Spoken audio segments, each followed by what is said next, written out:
Olha, em São Paulo, um curso ensina homens a não agredirem mulheres, né? Se antes isso era uma questão de caráter, de comportamento, agora os homens machistas são obrigados a frequentar a aula, etc., por aí afora. Nós pedimos que a promotora de justiça aqui de São Paulo, a doutora Gabriela Mansur, viesse conversar um pouco conosco. Doutora Gabriela, boa noite, obrigado pela gentileza. Eu que agradeço. Bem-vinda, muito obrigado. Eu que agradeço. Gabriela, como é que é esse curso? É um curso optativo, é um curso obrigatório para uns e outros? Como é que funciona?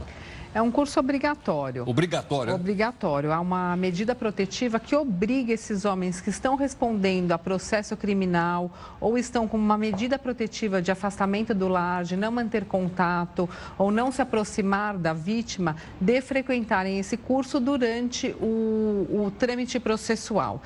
Se eles descumprirem, eles podem receber uma reprimenda judicial como se fosse ou uma pena de multa, o processo por crime de desobediência e até mesmo a prisão em alguns casos. Agora, Gabriela, qual é a contribuição, né, que um curso como esse pode dar para diminuir essa violência? Eu acredito que a contribuição seja muito grande, Heródoto. Nós temos aí, hoje em dia, 65% dos homens são reincidentes. 75%? 65%. Eles já cometeram alguma violência contra aquela mulher e voltaram a cometer. Ou outras mulheres. Sim, cometeram e voltaram a cometer. Então, aquele ciclo da violência que começa com uma agressão, com um xingamento, depois com uma violência física, um empurrão, um soco, um tapa, um arrastamento e até espancamento e cárcere privado. Então, nós percebemos uma evolução dessa violência contra a mulher. E se nós não inserirmos esse homem num programa, não é curso, nós chamamos de programa de ressocialização, de uma nova educação, que ele se comprometa com a justiça e entenda quais são os atuais direitos da mulher e que aquilo que ele está fazendo é crime, ele não vai melhorar. Então, nós temos um grande sucesso com esse programa. De 65% de reincidência, nós conseguimos diminuir, sabe para quanto? Não. 2% de reincidência, 2%. De todos, nós já estamos na 4ª edição, inclusive amanhã nós vamos terminar a 4ª edição aqui na capital do projeto Tempo de Despertar, que é a ressocialização do autor que comete violência contra as mulheres. Gabriela, valeria também para um ministro que bateu na mulher dele, ela foi lá na delegacia de polícia, né? O ministro do Superior Tribunal de Justiça, aí ela chegou lá, ela quis retirar a queixa. No meu entendimento, a lei ela é aplicada para todas as pessoas. Não existe ministro, existe a pessoa que cometeu um crime contra a mulher. Então, esse curso, esse programa, inclusive está previsto na Lei Maria da Penha, ele pode e deve ser aplicado a qualquer pessoa que cometa violência contra a mulher. Agora, no caso do ministro, se for lesão corporal, ela não pode retirar a queixa. Não pode retirar a queixa. Hoje em dia, a natureza da ação penal nos crimes de lesão corporal de natureza leve, grave ou gravíssima é de ação penal pública incondicionada, o que significa que independe da vontade da vítima. Se a mulher quer ou não processar o autor dos fatos, isso não é mais um problema em que briga de marido e mulher não se mete a colher. Hoje em dia, o Estado e a Justiça interferem nessa questão, por se tratar de uma questão, Heródoto, de saúde pública. Não é mais uma questão privada, mas sim pública, tendo em vista os altos índices de violência contra a mulher no Brasil e no mundo. Entendo. Bom, essa lei, Maria da Penha, me parece que deu uma contribuição para levantar o problema existente e dar uma atenuada nesse conflito, ou não? Eu acredito. A lei, apesar de ter já 11 anos de existência, ela é uma lei relativamente nova, em que nós ainda não temos como saber se diminuiu ou aumentou a violência. O que nós vemos é o seguinte, um aumento das denúncias, as mulheres procuram muito mais a justiça, denunciam muito mais, têm coragem, se empoderam.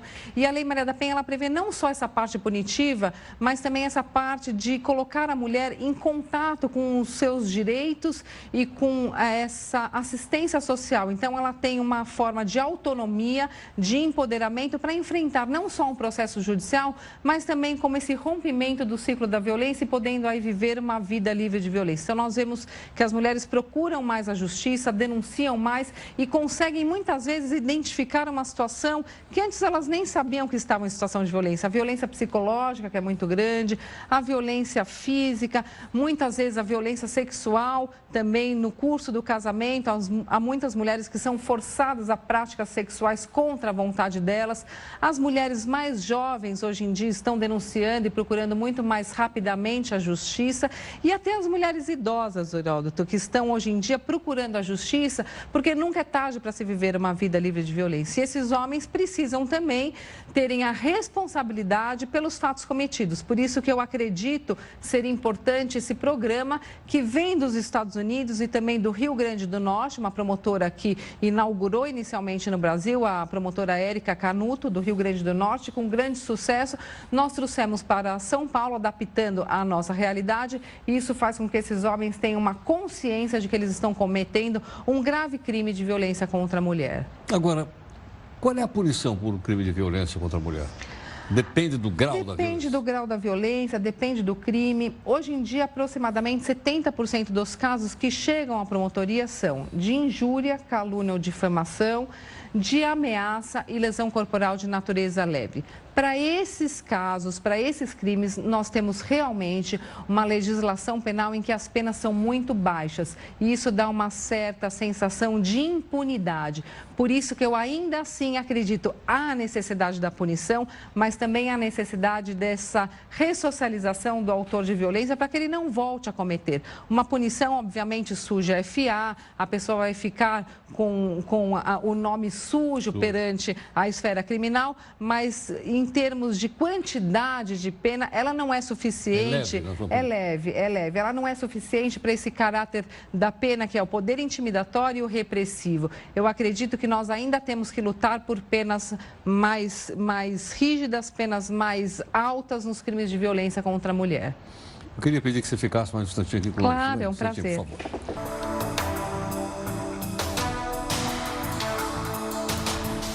Gentilmente, a promotora de Justiça do Ministério Público de São Paulo, a doutora Gabriela Mansur, está aqui conosco.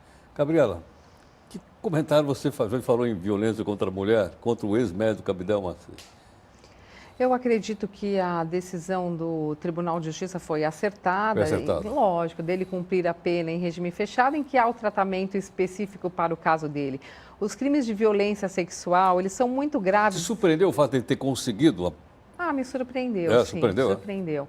Talvez pela idade, mas isso não justifica porque a consequência desses crimes cometidos nas mulheres são muito graves, abalam psicologicamente essas mulheres de uma forma quase que irreparável, se não irreparável.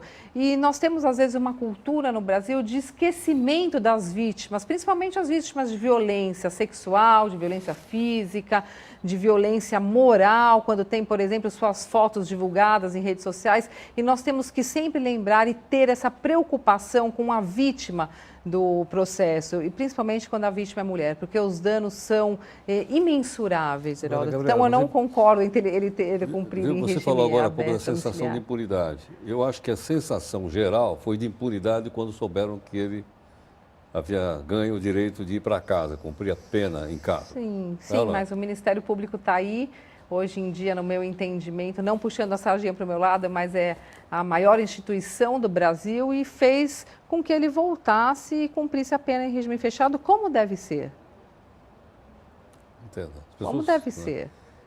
Eu acho que o impacto foi muito grande na população, de uma maneira geral. Como foi o caso do Bruno. O país tem lei, tem código, tem tudo mais para ser respeitado. Claro. Né? Como foi o caso do Bruno, quando ele teve o direito de aguardar o julgamento do recurso em liberdade. E, logicamente, que depois, com o recurso também do Procurador-Geral da República, ele voltou para o cárcere, para o regime fechado, para aguardar o julgamento em regime fechado. Eu acredito que nos casos em que as penas são altas, em que há uma falta de segurança pública nesses casos, em que coloca em risco a ordem pública, a segurança das pessoas, esses réus sentenciados ou não podem cumprir em liberdade. Eles têm que aguardar no cárcere exatamente para passar essa sensação de que a justiça existe e a lei é mais forte. Doutora, obrigado pela gentileza. Eu que agradeço. Mais um prazer estar aqui. Muito obrigado. Obrigada.